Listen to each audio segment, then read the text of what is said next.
Hey everybody, so it's been 9 months since I uploaded a YouTube video, so I decided I was gonna come back with a bang. You guys remember Webkinz, I did a whole video on them, but I'm sure you didn't watch it. Essentially, these were stuffed animals popular in the mid to late 2000s, created by the company Gans. But these just weren't any stuffed animals, they also gave you access to the virtual world Webkinz world. These things were massively popular back in the day. I think between my sister and I, we had 30.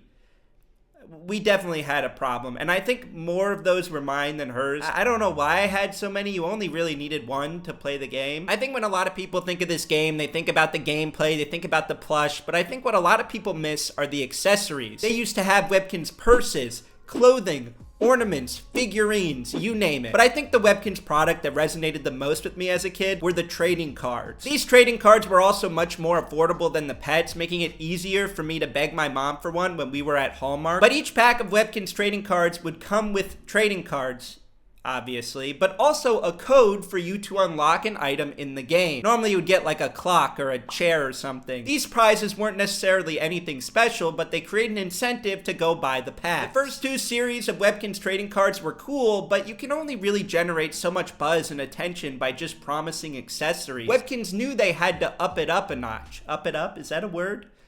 Amp it up? I don't know English. With Series 3, they kicked off the hunt for the magical retriever. And you may be asking, Eric, what is a magical retriever? Well, it's a golden retriever, but magical. For every 1 in 360 packs of Series 3 Webkinz trading cards, Gans would insert a code for the magical retriever. With these odds, it made it the most rare Webkinz in the game. I never got the magical retriever as a kid, but I always really wanted it. So in today's episode of trying to relive my childhood, I am going to be spending $100 on unopened Series 3 trading cards to get the magical retriever. Where did I go wrong in my life? So for those keeping track at home, that's 4 boxes, 144 packs, and 720 trading cards. In the interest of trying to save money, initially I just bought 2 boxes, one from eBay and one from Amazon. I thought that would like better help my chances if I got them from 2 different locations, even though I'm sure it didn't really do anything. It's the coolest thing about Webkinz. All right, here we go. Ooh, look at this. Whoa! We got this cool polar bear thing. It's probably worth like 50 cents, but it still looks really cool. We got a Persian cat here. This is another card that looks really cool, but is probably worth like $1 on eBay.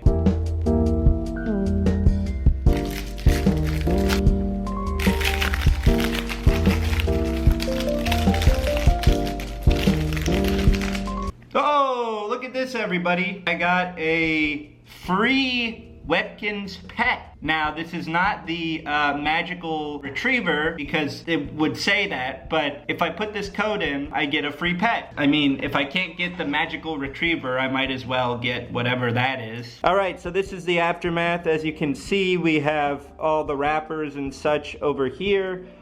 We have all the codes over there.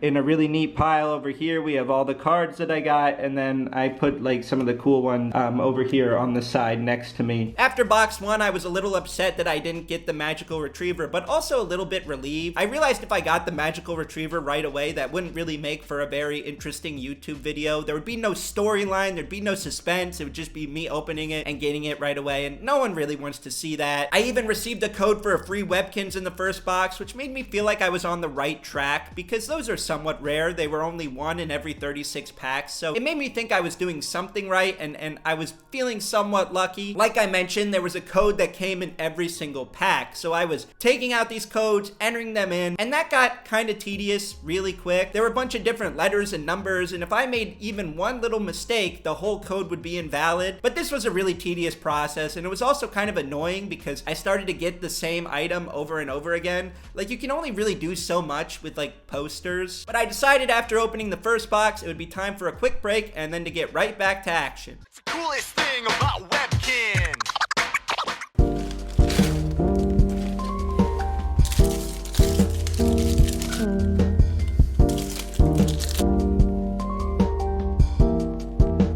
The more I go through this, the more these like shiny things mean like less to me. They used to be really cool. Now I'm just like, I don't really care anymore.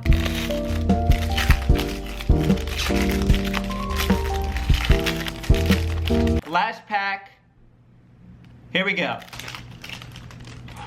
We have a love puppy, and that does not look promising.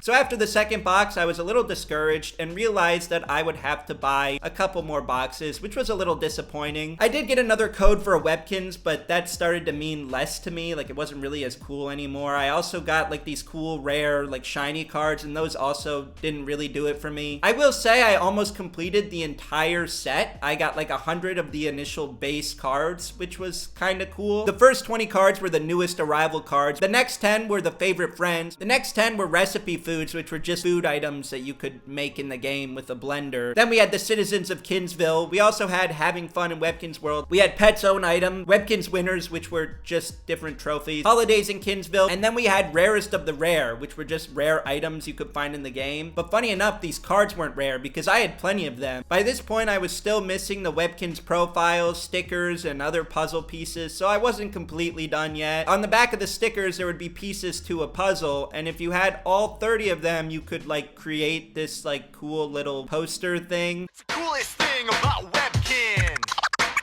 All right, everybody, we have box 3 underway. You know, once you start to open enough of these, you start to kind of get a strategy down of how you open them, how you sort them.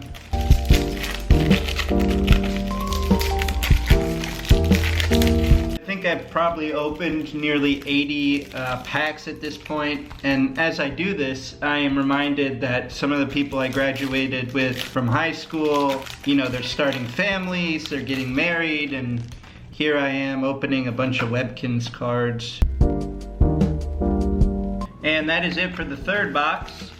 By box 3, my hand started to hurt. I got tired of the whole process in general. I stopped entering the codes altogether because I knew I was never going to play this game outside of this video, so it didn't really matter. At this point, I wasn't even really looking at the cards anymore. I was just seeing how fast I could go from opening one pack to the next. I just wanted to get it done. But after coming away with another dud, I realized I probably wasn't going to reach my goal of getting the magical retriever, but I was still a little bit optimistic. And you won't believe what happened in the fourth box. It's the coolest thing about Webkinz.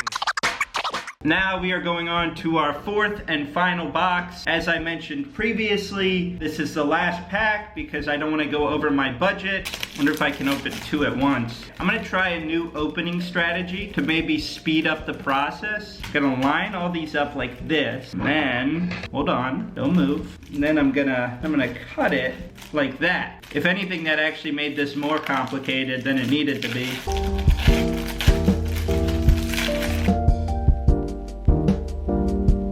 5 packs left. 4 packs left. And we are down to our final 2.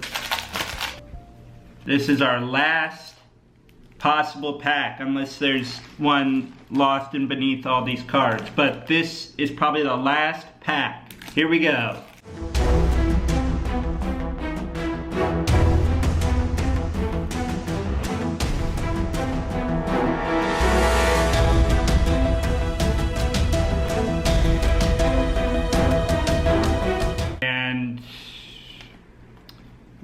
We didn't get it. I didn't get the magical retriever. I'm just sitting here in disappointment. This was supposed to be my grand return to YouTube after 9 months, and here I am with another dud of a video. If I upload this YouTube video, it just proves that I like being humiliated because I just spent $100 on these trading cards that I'm never gonna look at again, never gonna use again. I have 720 of these cards just sitting in my apartment, a bunch of unused codes, and I just have them like on the top of a shelf. I can't imagine the conversations if I have somebody over and they walk into my room and they see that and then they instantly leave. But I'm gonna be honest, after the fourth box, I felt like a failure. This was supposed to be my magnum opus, my grand return to YouTube, and here I am with no magical retriever. Thank you so much for watching. Make sure to like, comment, and subscribe. And before I go, there is one thing I want to do. I'm letting the intrusive thoughts win.